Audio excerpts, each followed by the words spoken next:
And also on Wednesday, stars and stripes were hung at South Korea's National Assembly as it welcomed President Donald Trump for an address, the first of its kind in nearly a quarter century. Now, President Trump took aim at North Korea, warning the regime against underestimating the U.S. and calling on all countries, that including China and Russia, to sharply limit or sever diplomatic and economic ties with that regime. Here's our Kim Min-ji with a rundown. Trump's address to the National Assembly, the first by a sitting U.S. president in 24 years, was relatively reserved with no surprises. But he did send a stern message to North Korea during his speech, which lasted over half an hour. Trump said the weapons that Pyongyang possesses are not making the regime safer, but putting it in grave danger. Every step you take down this dark path increases the peril you face. North Korea is not the paradise your grandfather envisioned. It is a hell that no person deserves. In fact, the North Korean nuclear issue has topped Trump's Asia tour, following a series of missile launches, as well as the North's most powerful nuclear test back in September. He said that the world cannot tolerate the menace of the rogue regime and its threats of nuclear devastation, calling on the international community, including China and Russia, to fully implement UN Security Council resolutions, downgrade diplomatic relations with the regime, and sever all ties involving trade and technology.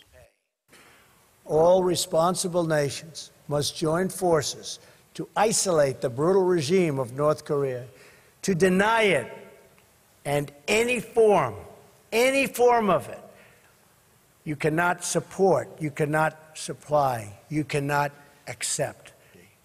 It is our responsibility and our duty to confront this danger together, because the longer we wait, the greater the danger grows and the fewer the options become. For America's part, Trump said the U.S. will not be intimidated by the North, and neither will he permit his country or his allies to be threatened or attacked. The U.S. leader warned Pyongyang that while America does not seek conflict or confrontation, it will not run from it. This is a very different administration than the United States has had in the past. Today, I hope I speak not only for our countries, but for all civilized nations, when I say to the North, do not underestimate us and do not try us. However, Trump did say that the U.S. will offer Pyongyang a better path should it cease its threats and dismantle its nuclear program, despite the crimes it has committed. There had been concerns he would step up his rhetoric, as he has done so previously, especially this being the only parliamentary address during his five-nation Asia tour.